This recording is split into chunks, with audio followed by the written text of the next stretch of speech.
Durante 10 anos, eu trabalhei numa multinacional americana de cosméticos como diretora, e ali eu liderei centenas de mulheres. Gente, foram muitos e muitos perfis e muitas histórias, e nós tínhamos um objetivo dentro da companhia, que era vender, bater as metas e desenvolver time, treinar time de vendas, com 3, com 4 filhos. Quando eu entrei na companhia em 2010, eu tinha 3, depois fui para 4, então fiquei grávida ali no meio do caminho. E graças a Deus eu consegui conduzir a minha maternidade, ser mãe, ser esposa e conduzir o meu time, o meu trabalho de vendas. Naquela época eu não tinha muita consciência, mas hoje, traduzindo em palavras, é liderar a si mesmo. Então, o que eu fiz ali era uma autoliderança. A pessoa que ela tem autoliderança, ela sabe fazer as escolhas certas. Ela sabe o que ela quer e ela sabe quem ela é. Eu entendi que ali eu precisava ajudar aquelas pessoas a serem independentes. Precisava descobrir uma fórmula, uma receita para poder fazer com que elas fizessem as coisas acontecerem sozinhas, né? Eu acho que todo mundo é bom, né? Mas eu tinha muita gente que acreditou que era ruim e também se conformava em ser ruim. Então, esse lance do conformismo também é algo que eu tive que trabalhar muito nas meninas, né, nessa minha equipe, que está relacionado com fazer elas fazerem a gestão de si. De 2010 a 2019, em ascensão, crescimento, todas nós, eu tive muitos reconhecimentos, elas também. Eu recebia muitos convites e eu dizia não, porque eu precisava me dedicar somente para aquele lugar. E, por fim, eu acabei abrindo uma exceção em 2019, fui fazer um treinamento num segmento que não tem nada a ver com o que eu fazia, né? Fui para uma construtora, dei treinamento para um monte de homem, e ali eu ouvi do diretor que me contratou: Cassandra, mais pessoas precisam de você. E aquilo entrou muito no meu coração, ficou martelando na minha cabeça.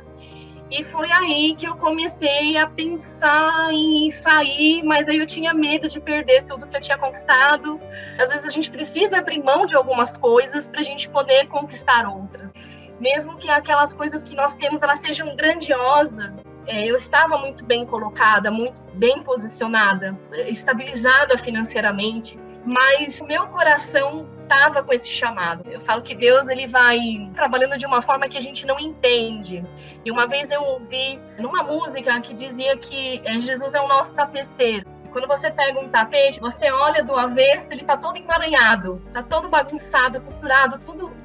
Você não entende, mas quando você vira, você vê a obra de arte que é.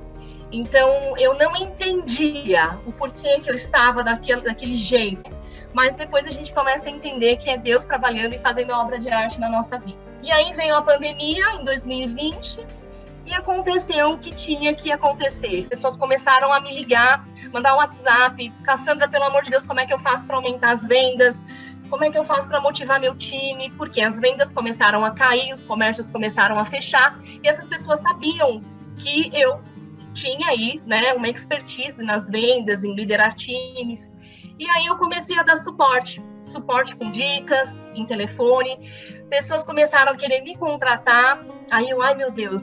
Aí eu aceitei, falei, gente, preciso trabalhar. Então abri aí a minha agenda e foi inevitável. Boca a boca, as pessoas começaram a ter resultados e eu acabei automaticamente aí, naturalmente, havendo um desligamento meu da companhia, aonde eu me construí ali, tudo que eu aprendi, a companhia dá um prazo, eu amo aquele time, eu amo a empresa, eu amo as minhas amigas, amo tudo que tá lá e sou muito grata. E aí eu comecei a passar um processo de luto, né, gente? De me desligando da empresa. E aí Deus maravilhoso, mais uma vez, vem com a sua mão invisível e me coloca o Dr. Miro, que é um psicólogo, um neuropsicólogo, CEO da Neuropax, que é um instituto de neurociências. E ele me convidou para fazer parte e dar treinamentos pela Neuropax. Ali eu já me senti acolhida novamente, né? Porque eu estava seguindo a carreira solo e eu vim aqui para o livro e decidi abordar os pontos